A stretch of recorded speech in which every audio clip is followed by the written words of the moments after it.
Salut tout le monde, Vincent Quigley et Tyranneuil pour le RPGAD jour 3, question 3. Qu'est-ce qui vous donne envie de jouer à un jeu de rôle sur une longue période? Je vais d'abord premièrement vous faire une confession. Je suis de ces personnes qui ont malheureusement du ADD du jeu de rôle. C'est très rare pour moi de faire une campagne qui va durer plusieurs années, qui va durer sur des 30, 40, 50 sessions.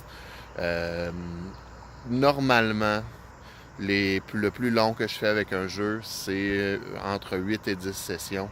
Un arc narratif régulier, ce qui fait que ça donne bien parce que j'aime beaucoup les Powered by the Apocalypse, les jeux propulsés par l'Apocalypse, qui ont cette courbe-là de narrative où après 7 à 8 sessions, 8 à 9 sessions, on peut changer de jeu, on peut clore une histoire et passer à autre chose. Par contre, euh, j'ai quand même quelques jeux qui me donnent le goût de jouer longtemps. Qui a une chose en fait en particulier qui fait que je vais rester avec un jeu, qui fait que je vais avoir envie de jouer sur une longue période à ce jeu. C'est. Désolé, il y a beaucoup d'auto ce matin. C'est le fait que un jeu va pousser la narration, va amener la narration vers une conclusion inévitable et logique. Je peux vous donner trois exemples. Et bien, étrangement, c'est les trois sont des jeux propulsés par l'Apocalypse. Principalement, je pense, parce que dans les jeux propulsés par l'Apocalypse, il y a ce qu'on appelle en anglais le Move Snowball, la boule de neige d'action.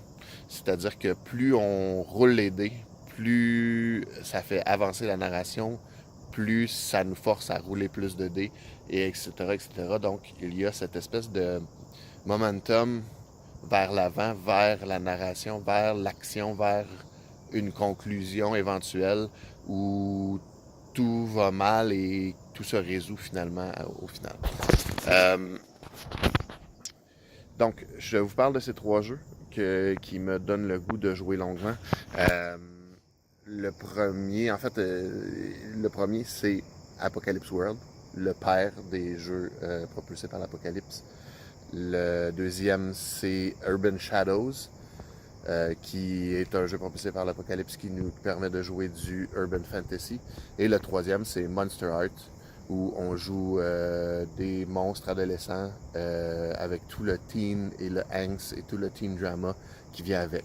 Ces trois jeux-là ont quelque chose en commun, c'est que dans les premières sessions, on va en groupe créer un paquet de situations, un paquet d'NPC, un paquet de factions qui ont des agendas, ont des besoins, ont des instincts qui vont, dans le fond, aider beaucoup le maître de jeu à figurer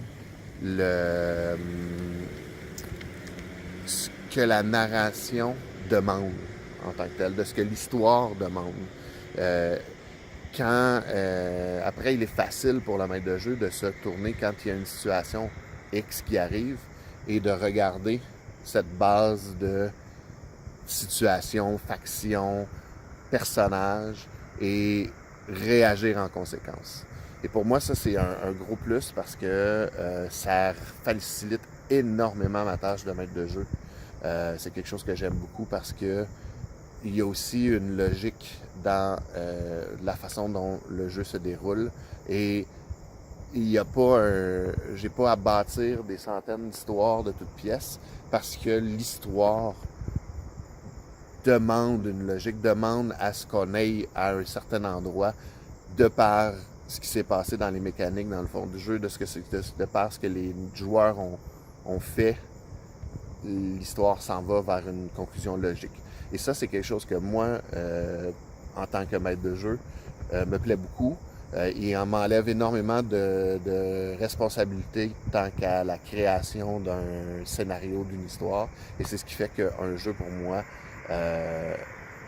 ce qui fait que ça va me donner le goût de jouer à un jeu sur une longue période.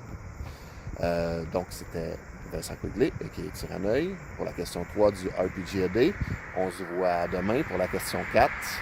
Vous aurez un Tyranneuil en vacances demain. Bonne journée!